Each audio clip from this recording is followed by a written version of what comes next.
So I wanted to talk today about something that's connected to self-care and some of the other things we've talked about. There's a little bit of overlap here. Remember the circles. I don't have them queued up here, but the circles where we have physical, mental, and spiritual and emotional. And so this concept is something that I call grounding.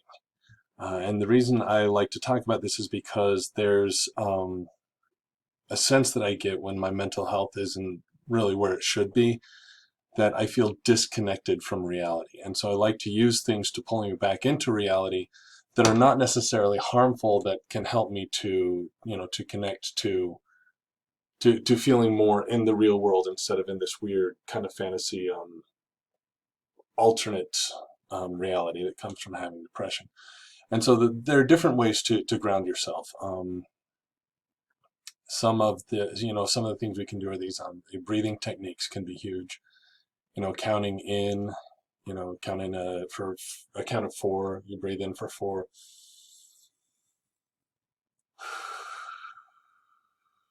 and then out for four. Just helping you to pay attention to the mechanics of your body can be huge. And breathing is a wonderful technique. If you're feeling a little disconnected from reality, I would recommend trying just, counting in and breathing out.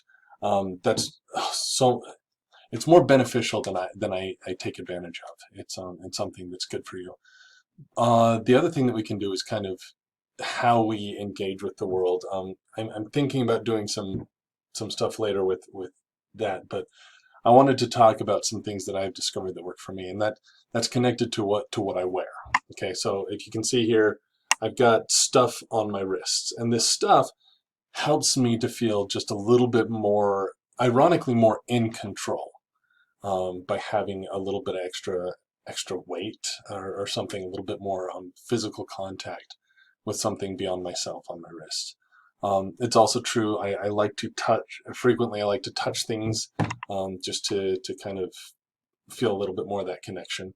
Um, so yeah, I wanted to kind of talk about that, and this is what works for me. So I've got on my right wrist, this was actually originally a watch band, and I had a watch face on it, and I wore it on my left wrist because I'm right-handed. But I'll explain why I stopped doing that in a second. But it's so pretty. You see the little symbol on there. It's so pretty. I didn't want it to go to waste, so I started wearing it on my right wrist, and it's really good. I love leather. I love the feel of leather.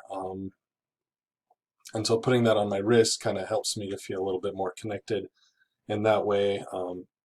It also has a little bit of a kind of tough guy vibe to it, a little bit more of a I am strong, I am mighty, I can, punch things and they break kind of feeling to it. I've noticed Jason Momoa tends to like to wear, stuff on his wrists, and so I feel a little bit of connection to that. Not that I'm Jason Momoa by any extent, but it seems to be something that a lot of tougher guys do, and by wearing that, it's kind of totemic, I guess, in connection to that toughness. On my left wrist, I've got a string of, I think they're called Tibetan prayer beads. Okay, and I've had these before. Eventually they might break, and when they do, um, I'll create a new bracelet. I have one that I was wearing for a while that's made out of Viking or Norse rune beads. They're these silver beads with the runes on them, and I had them set up so that they spelled out. There was one bead for every member of my family, so I had them kind of connected to that. And so I put those on this wrist, and that helps me. It's kind of I don't know. I like wood too, and so these actually kind of have a wood smell to them, and they help me. And then on here also, this is not necessarily grounding so much, but this is a fitness tracker that also has a watch on it. And so when I got this, I decided I didn't need to wear two watches on my wrist, so instead I lost the watch face on this and moved it to this wrist. And so I've noticed a difference between the days when I wear these and the days when I don't. And so I'm not sure really what my point is with this, except being connected to reality can be huge, and using your physical body to do that is a significant part of trying to take care of yourself. And so how you connect physically with the world around you can be huge in helping you to maintain a connection with reality that is separate from the reality that you create with your mental health. Um, So yeah, I don't know what else to say about that except it's something that I would recommend trying out.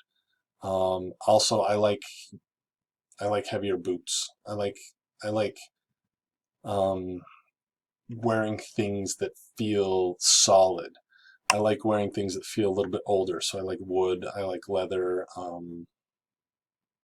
Things like that kind of help to ground me um, in some ways.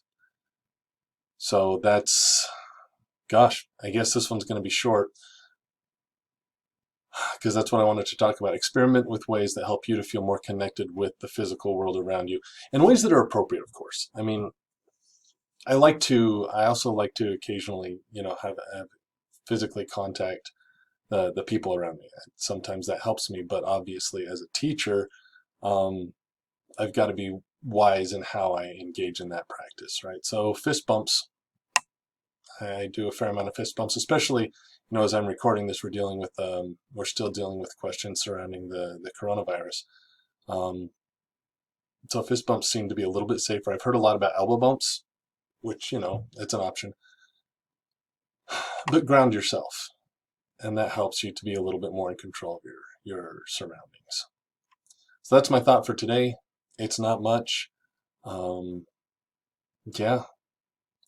Again, if there are things you want me to talk about, just let me know. I'll, three of you that watch these, and we'll see where we go from here. All right. Take care.